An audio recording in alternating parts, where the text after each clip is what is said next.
So I'm gonna try to ignore the fact that I just got done recording this entire video, just got done recording the entire thing, and the camera wasn't focused on me. Like it was pretty bad. Like it wasn't even to the point where like, oh no, it was just bad.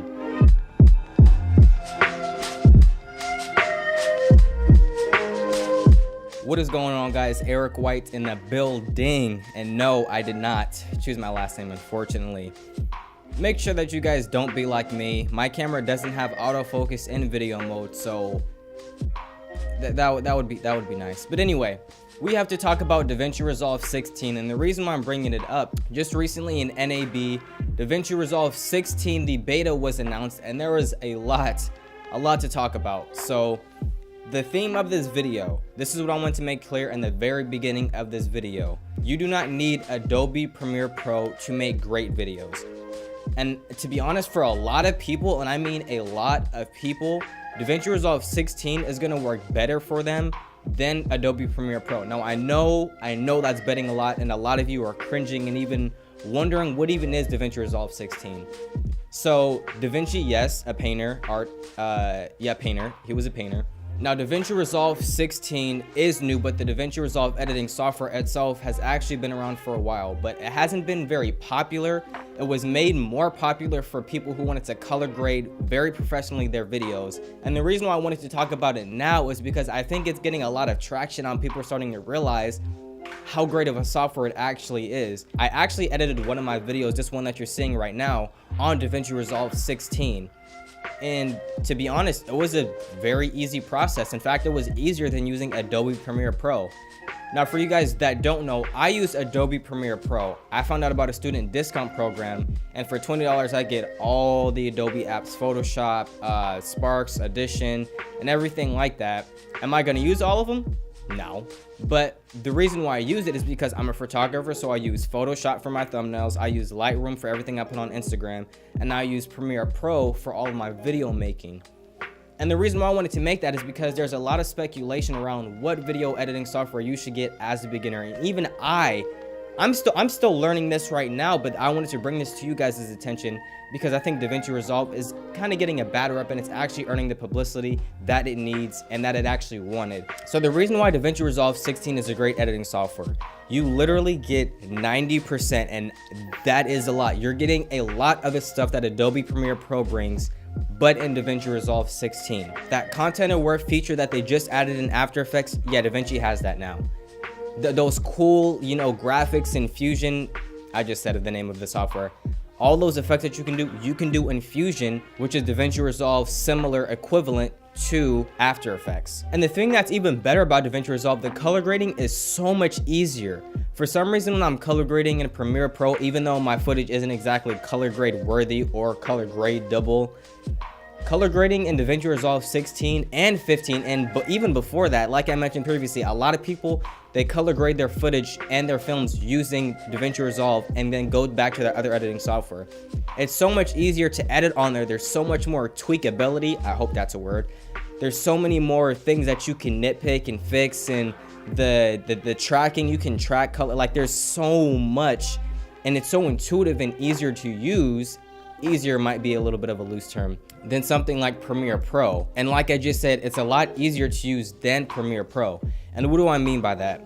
All the features that you are getting on Premiere Pro, the cutting tool, the snipping tool, the ripple delete, the audio engineering, the graphics, and everything like that, you are going to be getting on Davinci Resolve 16, and it's going to be in a lot better format and easier to use. When you open up Adobe Premiere Pro, there are so many things asking for your attention. Like it's honestly scary. Like I was so scared. I didn't even know where to go to bring in my even though it says it in that corner. When you open Davinci Resolve 16, yes, it's a little bit, it's just as crowded, but the way it's presented to you is a little bit differently. And the reason why I wanted to make this video, the overall theme is I think that you can get away with using Davinci Resolve 16 for a lot of your films, like a lot of it, especially for a lot of YouTubers. They're not going to be doing very heavy Hollywood style intricate graphics and motion graphics and color grading to the utmost and doing all these things for their videos.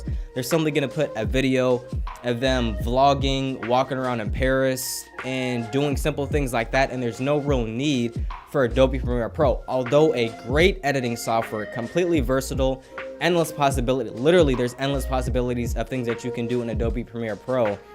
But I think a lot of that is in that package with Davinci Resolve 16.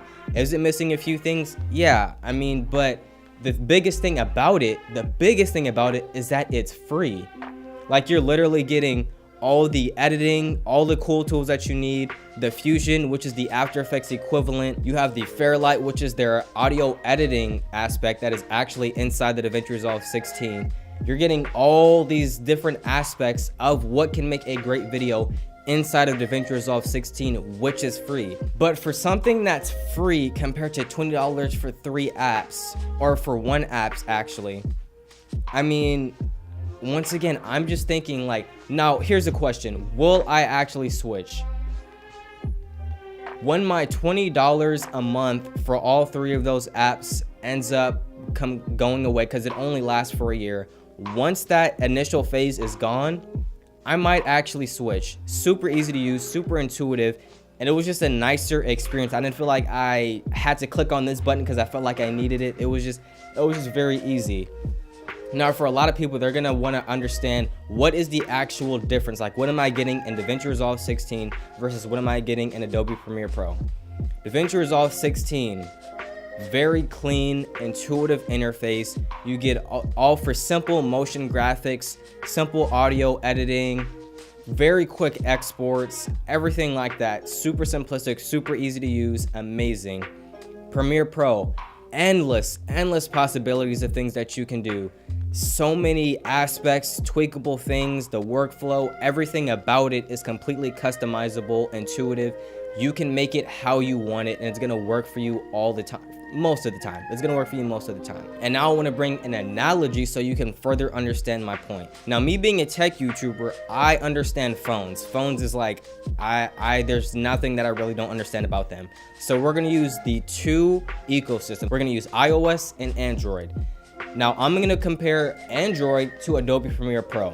Now, on Android, you can customize it and do everything that you want to do with it. There's so much power, there's so much intensity, the possibilities are endless, which you can, like, there's so much you can do with it. That's the same that you can say about Adobe Premiere Pro. There's so many things, countless things that you can do with it. And then on the other side of that, we have Davinci Resolve 16, and we're going to compare that to the iPhone. Now, here's what I'm not saying. I'm not saying that iPhones and Davinci Resolve specifically can't do what Premiere Pro does, that it's not a powerhouse and that I can't do anything. It can. It just does fewer things a lot better and more efficiently. Export times are faster, editing is faster. Like, there's just things that it does faster and better, which is what iPhones do and Android. iPhones generally open apps faster, cleaner interface, and everything like that. And that's the best analogy that I can give you for people who are in the filmmaking world, who aren't in the filmmaking world, and want to understand more about DaVinci and what it actually is. Now, once again, I think Davinci Resolve 16 is a great editing software if you are a beginner, and even some intermediate people who simply just put videos on YouTube. They don't need to overkill and render it in 8K and do all that stuff, which actually Davinci Resolve 16 can do now. You can actually edit 8K footage inside of Davinci Resolve 16. But just wanted to present all that information to you guys. Davinci Resolve 16 is a great editing software, and I wanted to bring it known to you guys' attention now because of NAB and what they talked about and all the new features and changes that they made to it. There's so many more features that I actually wanted to talk about, but generally it's going to give you a lot of the same stuff that Premiere Pro has, and I think it's going to be a great editing software for a lot of people. But anyway, guys, that is all that I got for you on this fine evening. Hope you guys liked the video. If you guys think I missed something, if you guys think that I didn't miss something, you like the video, do something, make sure you leave me a comment down below. What video should I do next? What video should I stay away from? What video should I take down from YouTube? Let me know in the comments down below. If you guys liked the video, make sure you go down below and click that like button, give it a blue thumbs up. And if you guys are new and you don't know who I am, why I'm wearing a Japanese rising sun headband, my favorite headband, make sure you guys click the sub button, join Innovation Nation, see everything that we're doing around these parts. I don't know why I said that. Thank you guys for watching, and I'll see you guys in the next one.